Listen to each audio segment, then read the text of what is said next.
So the present moment is right before us, and we engage in yesterday's memories and in tomorrow's dreams and concerns.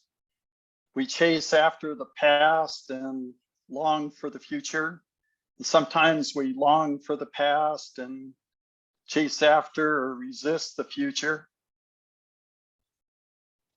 The longing, the chasing, the resisting, happening in our moments of mind, body,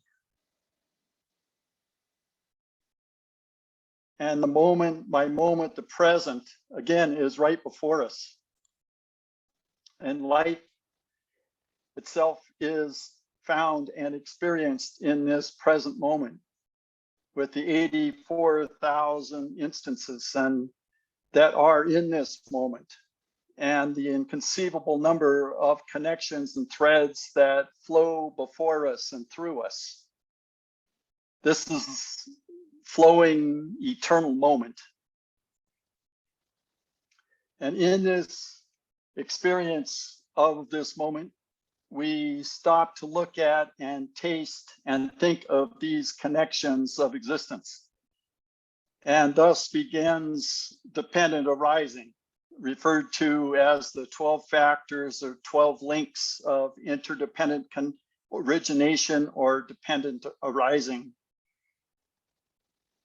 This list includes ignorance, intention, the sixth sense consciousnesses, the material mental elements of sense objects, the six sense organs of connection, and the quality of feeling and tone, the thirst that arises, the fixity of views and fixity of self,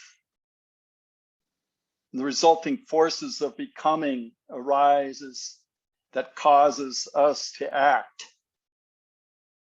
And these result in birth, decay, and death.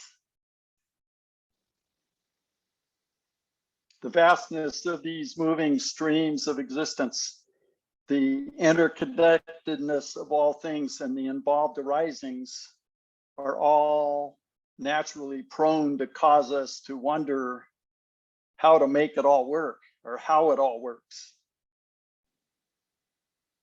This can lead to deep study, but it can also become overwhelming, and we become fixated on particular parts of it, and this causes us suffering. And the Buddha has helped us with this, and all the ancestors have helped to make sense of this flow of existence. The Buddha once said, when this is, that is. When this arises, that arises. When this no longer is, that no longer is. Any one thing depends on all other things to exist. Understanding is fundamental. There are many kinds of understanding, physical, emotional, intellectual, shallow, middle, deep understandings. And it is these deeper experiences of understanding that open us, awaken us, enliven us, and sometimes even enlighten us. Recently, I was upset on how some people I love and care for were navigating situations that included me. I made observations that resulted in judgments that in the moment really lacked deeper understandings. Stuck on plateaus and vistas that seemed to show what is, I was blind to the deeper underpinnings of the realities. My little stool or stepladder provided a view over the hedge, yet the flood of thirst for particular outcomes was did not show the bigger movements and conditions, though all of it is ever present. These moments are overwhelming and uncomfortable and led to distress and suffering for others and for me. So I'd like to take a breath and another.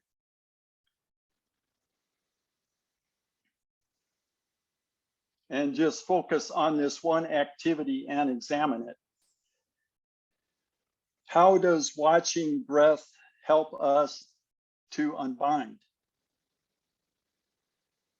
What goes into this watching? And what is in control? Is the breath in control? The watcher? Is the awareness in control? The awareness of the breath, the awareness of the watcher watching? Is there control or is there just watching? And how attuned is our watching? Before we watch anything, the universe has myriad possibilities. And once we observe, then the possibilities are transformed into noticing the in breath or the out breath. Before we pay attention to our breath, the possibility of in breath and out breath is present. And when we notice it, it becomes either in breath or out breath. These two possibilities before we notice is called superposition, where you place two or several likely outcomes over each other as possibilities.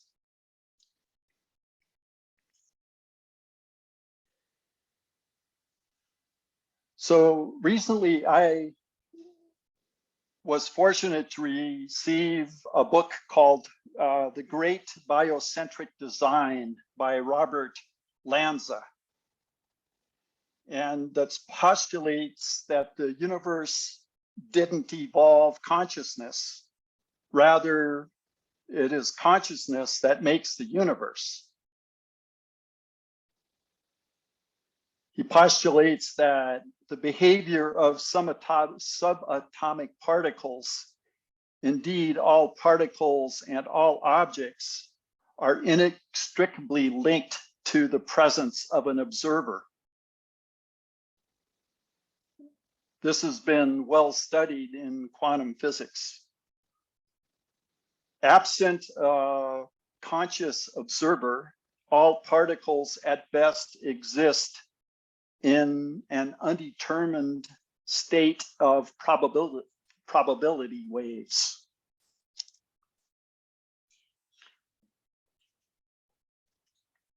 Space and time do not have a real existence, he goes on to propose, outside of the animal's sense of perception.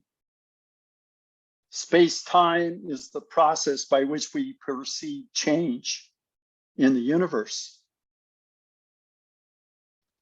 He goes on to postulate that the mind is unified with matter and the world through the modulation of the ion dynamics in the brain and at the quantum level that allows all parts of our information system, known as our consciousness, to be simultaneously interconnected. Lanza cites an experiment called the Libet experiments that were initiated about 40 years ago, and they're quite simple. And it involved three components. One was the simple making a choice, the measure of the brain activity of the observer, and a clock. neurons fire at about 70 to 250 miles per hour. So the choice the subjects were told was to move either their left arm or their right arm by flicking one's wrist or raising a left or right finger at the moment they made that decision.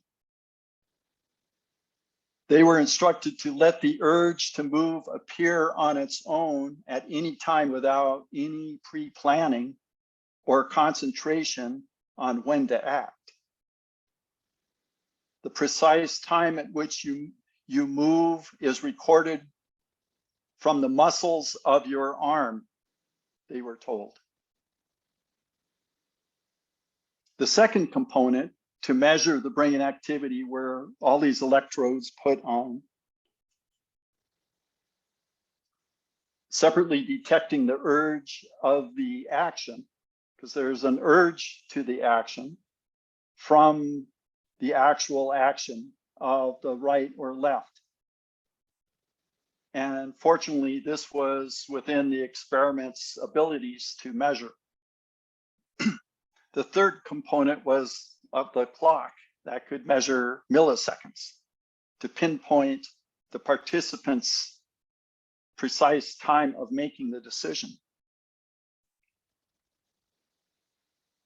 Turns out that right before the participants made a decision to move their left or right arm, there was brain activity. They discovered that this decision to make a movement with the left or right was preceded by a change in the brain signal patterns, and the experimenters could predict which arm they would move prior to the decision being made by the participant.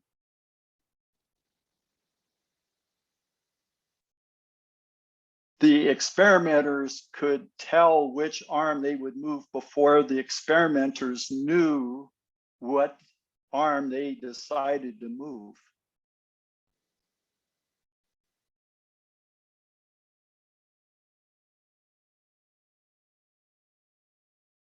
These results seem to show that the decisions made in the brain's neural circuitry occur even before the participants were conscious of them.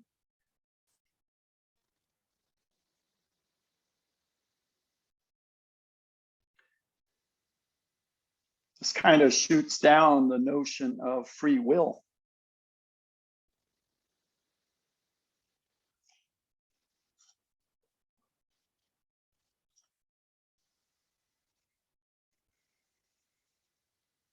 In our meditation practice, we are asked to notice our breath, let our breath naturally move in and out.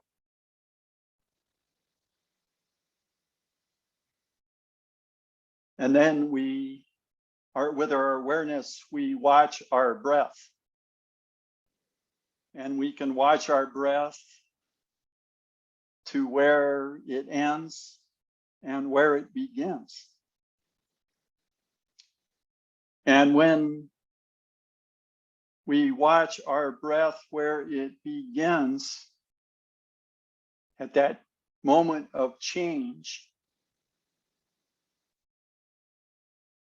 it sounds like from these experiments that in our brain, there is already a predecessor signal that the breath is going to change that we're not aware of. And it's probably true of our heartbeat as well. That right prior to the heartbeat changing again and again, there's a signal to it's time. And there's a slight delay between the actual action and the preceding indicator to beat a heart again. So I want to kind of explore this, and maybe this is,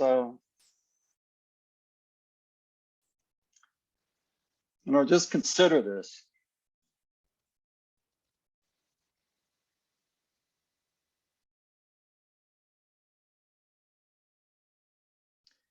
If we follow our breath,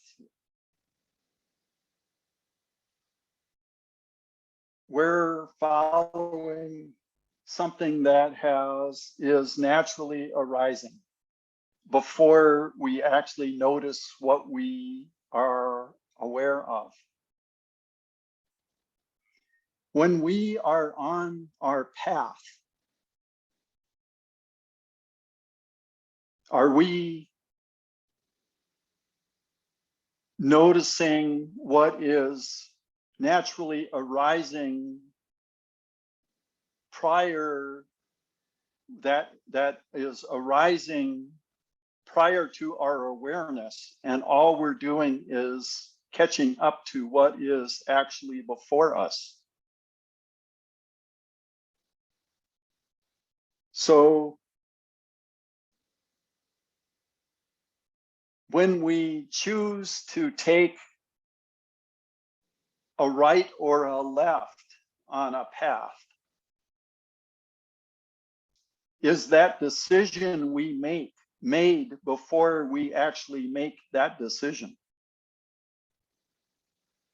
Are we, in truth, when we are on the path, following the way with our current moment awareness, we're actually watching the unfolding that is not under direction, under our full control, other than our ability to put our attention to our awareness to what is unfolding.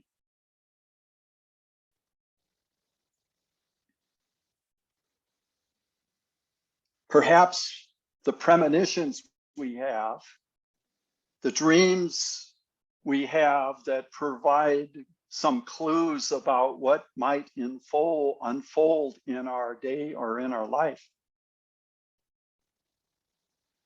Perhaps the suggestions from others, those close to us or passersby, maybe guideposts or messengers or carrier pigeons of how it will be and what is ahead.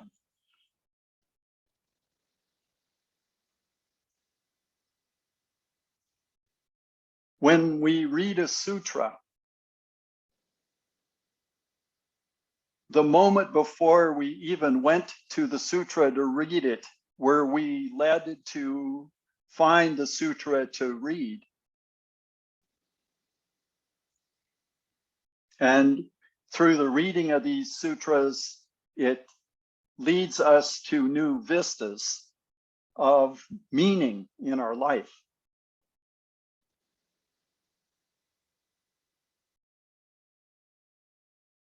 When we meditate on a word, when we contemplate a phrase, when we listen to the sounds, we get indicators of what is arising, of when this is, that is, and when this is gone, that is gone.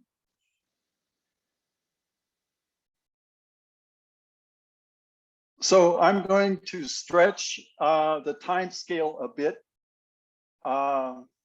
many orders of magnitude, from examining milliseconds to vaster realms of time.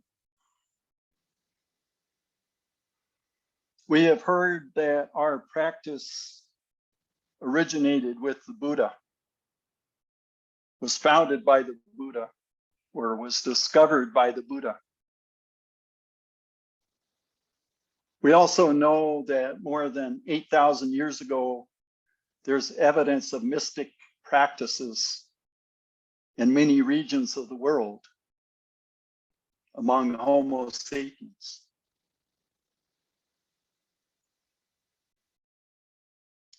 I've told this story before about here at in our Zendo, in the next building over,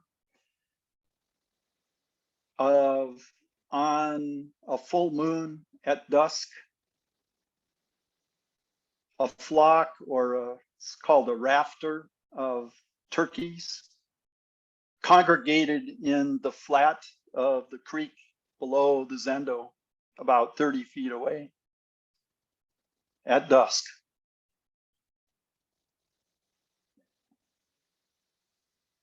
Could hear them rustling down into the creek, and they all were there. Could hear one turkey call out 6 or 8 syllables with a response of the rafter of turkeys with the 6 or 8 syllables. And the solo turkey made the call again with another response. It was a call and response with these turkeys at full moon at dusk. That lasted for about 10, 15 minutes.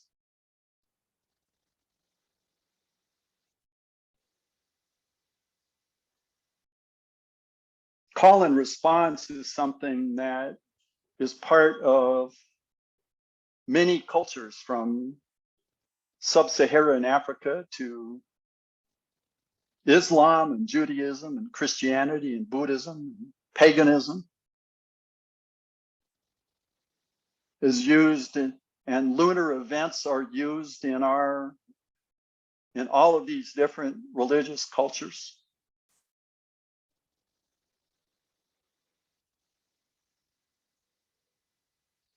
Turkeys and all birds are related to the Archaeopteryx, who first appeared 160 million years ago.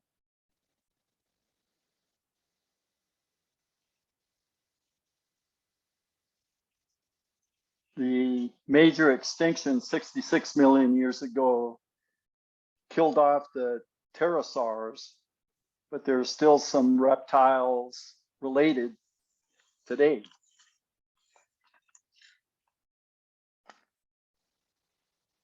Many bird species, maybe all bird species, have social customs, social aspects, social ways that form a culture. And they communicate with visual signals, calls, and songs.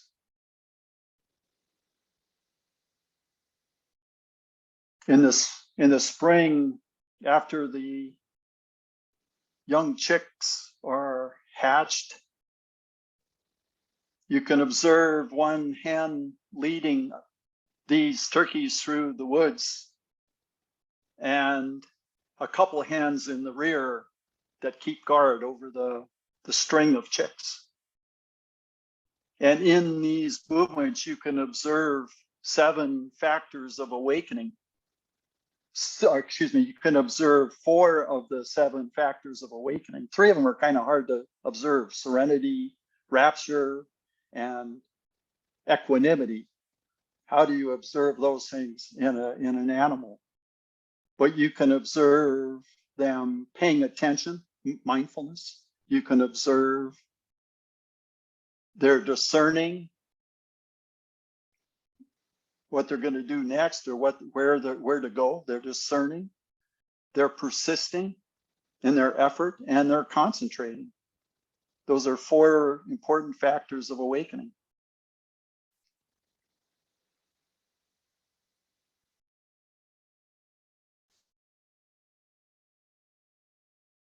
Turkeys have memory and ritual too. So our Buddhist practice began with the Buddha a couple thousand years ago. But most probably this mind-body practice is something that goes far beyond whatever we had thought. It's humbling to consider that Buddhism and other ways of practice, some refer to as New Age, when we were noticing them in the 50s, 60s, and 70s, and I don't know if that term is still used today. But really, they're quite old practices that we are refining, but have been practiced for a long time. So back to this present moment and all that there is, including the store consciousness. It is vast, and all of our predecessors have probably contributed to making it right for us today, right here, right now. So to wrap up, I want to say that if our mind function precedes awareness of it, I want to conjecture that perhaps when we follow the way, when we follow the path that is unique to each of us, when we are attuned to the way, it unfolds before us. We are watching the ripening, the continuous ripening of conditions, and where we put our attention is most important. That our intention is put right before us allows the possibilities, the superposition of possibilities to unfold one way or another, but not both ways. Where we put our attention allows us some tuning of how the unfolding resolves.